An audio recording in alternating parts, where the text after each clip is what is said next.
All right, Coach. Thank you very much for joining us. We'll start out the lightning round here. We'll go first to Nathan Baird from Cleveland.com. Nathan, go ahead. Hey, Ryan. Tyreek Smith was playing, I think by everyone's estimation, probably the best football of his career late last season. It seems like things have just kind of been getting in the way of him ever since that. Just how do you sort of assess what he could bring to this defense when you look at the potential that's here for the rest of the year? Yeah, well, the potential's always been there, and he's had a few things, few injuries that have sidelined him this season. So hoping that as we head into the second half of the season that his best football is ahead of him, because he's veteran and it's important our veteran guys play that way. We're going to win some of these big games, and I know he's working towards that, and he's a very important part of our defense. We'll go next to Jared Smalley, WCMH. Hi, Ryan. A question about, obviously, every team in America wants to start a game quickly, and you all clearly have done that in the last month and a half or so. And I'm wondering two things: the emphasis that you as a staff put on the beginning, the first 2-3 series of a game, establishing that command of a game, and then do you go about scripting plays? Do you have sort of a formulated plan, whether you stick to it exactly or not, but do you have some kind of a plan you want to go off of to get you started in a game? I mean, we talk about starting fast all the time. I think it's important to set the tone for the game, but we have a plan in place for when that doesn't happen. Typically the game goes one of three ways. You jump out ahead, you fall behind, or it's kind of back and forth. And you have to have a plan in place for when of those things happen. Certainly, we want to jump ahead. That's part of it. When it comes to preparing for a game, we have opening thoughts that we like, but we don't get nailed down with a script of these exact plays, because things change quickly. You might have a good script in hand, but you start the ball on your own 2-yard line, or maybe you start in the red zone, or second play, 2nd and 12. You don't know what's coming. So you certainly have general thoughts you like, and you work on those as you head into the game. But we try not to get pinned down on an exact script. All righty, we'll go next to Bill Landis from The Athletic. Ryan, it seems like CJ has a particularly strong rapport with Jackson, and I know those guys probably got a lot of work together last year, kind of being on the second team. Like, how have you seen that develop over time, and how much do you think it does help both of them that they did get so much experience together last season? I don't know. I think CJ's that way with a lot of our receivers. I think that they found a good rhythm together, and they've worked really hard this summer. They worked hard in the spring, but certainly in the summer and in the preseason, and now during the season to get those things right. I see him staying after with the receivers and working on specific routes that are specific to that week's game plan. And I think overall he's done a good job with all the receivers in that area. Righty, next we'll go to Austin Ward, Lettermen Row. Ryan, when somebody makes a play like Marvin Harrison's spin there in that second half, how many times would you replay that for the rest of the team to enjoy it? And what does a play like that do for a young player's confidence? Well, I think, anytime you get young guys out there who are working hard in practice, contributing on special teams, who then actually get out there and start to make plays. The play that I would show more than that would be the one we caught over the middle where he got whacked. I mean, that was a tough play, and he hung on to the ball because the spin plays and the big plays and those type of plays happen because of their God-given ability. But it's the toughness plays that we see and we recognize, because those are the ones that are going to allow us to play in some of these tougher games. And they just project into being a good player. But have been impressed with his practice habits, the way he's helping on special teams, and it was good to see him make some plays because, I got a feeling he's going to help us here the second half of the season. All right, we'll go next to Clay Hall, WSYX. All right, Ryan, as I said to you the other night about beating a heavyweight, it's just like it's a proving ground. The 5 wins, none of those teams are real dominant teams. Does it feel like the season starts now, or at least another phase of the season starts now? I don't know.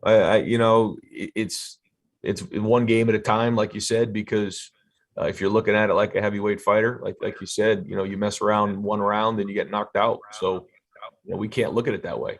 We have to just show up every single game. It doesn't matter who we're playing.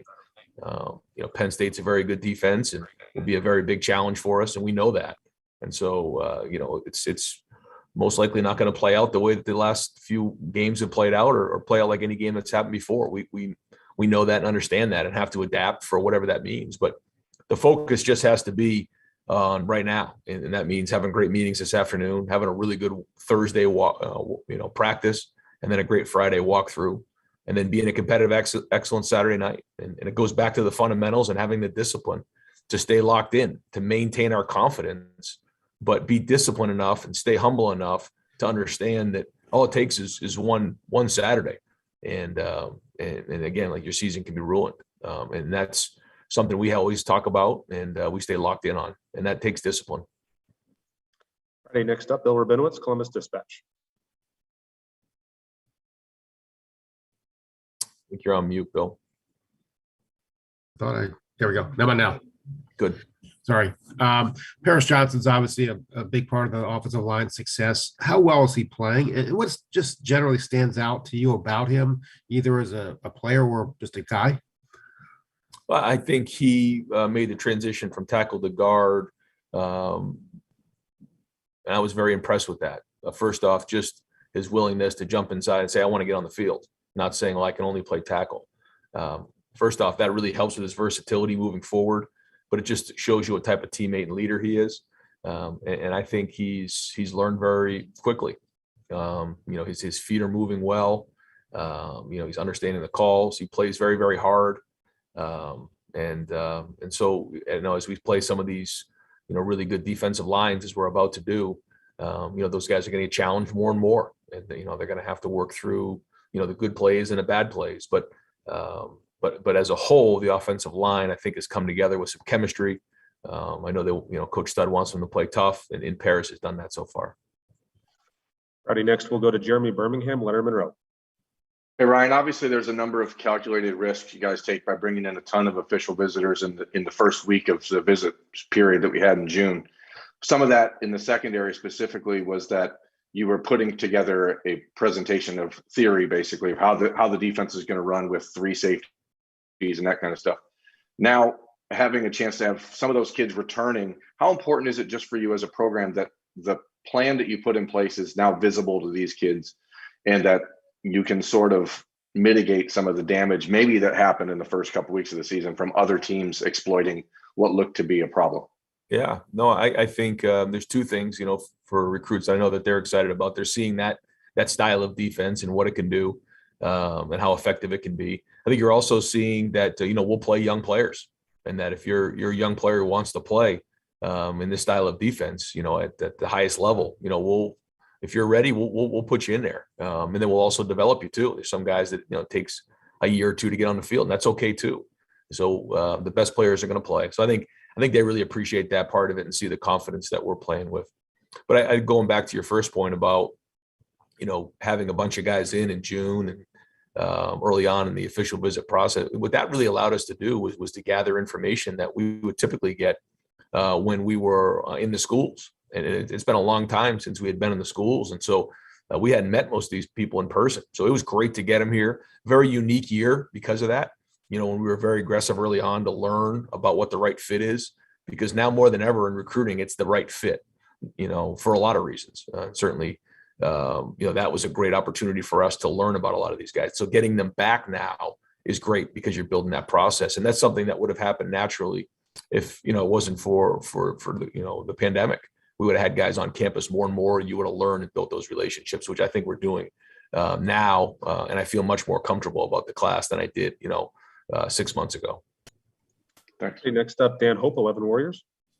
Hey, Ryan, I wanted to ask you, I saw, some of the guys were, at the Crew game last night. Some of the guys were at the Blue Jackets game earlier this week. It seems like it's been a pretty big week in general for guys in terms of, NIL opportunities that might come their way. Just curious, how do you approach that with the guys in terms of, encouraging them to take advantage of opportunities that might be good for them, but also, understanding that this is a really big game week?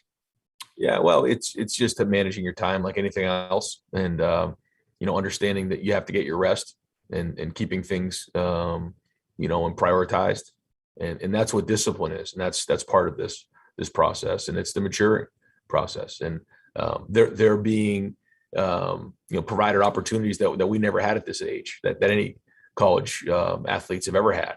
And so, there's a learning part of this, and managing time, and prioritizing again, where you're at with all of your time. So great learning experiences in that area. But yeah, I think we're all learning from it, and our guys are doing a good job of it. All right, got time for two more. We'll go first to Zach Carpenter from Lettermen Row. Zach. Hey, Ryan. A lot of the stuff you were talking about with Berm was what I was going to ask, but going back to that first big official visits weekend in June, how important was that in sort of building this class and kind of going further? You had basically all the commits in the 2022 class on campus that weekend. How important was it for you guys to put a lot of focus on them that first opportunity that rolled around to have them in for official visits? Yeah, it was very important. The guys who decided that they wanted to be Buckeyes early on, we wanted to prioritize them and have them on campus, that first weekend, and then get them around some of the other ones who weren't committed and get that feedback back. Because again, we're really in search of the fit, and certainly, we're competitive about who we bring in and everything, and rankings, all those type of things. But really, at the end of the day, it's about the right fit, and we want to have the right guys who want to be here. It's not about just coming, and if they don't get on the field, they want to go transfer out or enter the portal. We want guys who want to be Buckeyes and understand what it means to be a Buckeye, because the sustaining of that through the development process is how you sustain a program, and something we're very focused on. All righty, and last question to Tim May. Tim from Lettermen Row. Tim, go ahead. Thank you very much, Mike. Ryan, number one is Master Teague III. Is he going to be ready to go, do you think? And then number two, how would you define a great home field crowd, night crowd? What can it bring most of all? Yeah, to me, in this game especially, it can bring a huge advantage for us. And so, I'm asking the Buckeye Nation to be really, really loud when Penn State has the football. And I mean really loud, so that they struggle to communicate, because when they do, that's a huge advantage for our defense, and certainly a big advantage for our defensive ends in their communicating on offense. So when we can do that, like actually the last time Penn State was here, I thought the crowd was unbelievable. And if we can replicate that again, that would be huge for us and for the program. So that's big. And a Master, we're hoping to have them available for this game, but we'll see how today and tomorrow goes. All right, Coach, thank you very much for your time. We'll talk to you Saturday night.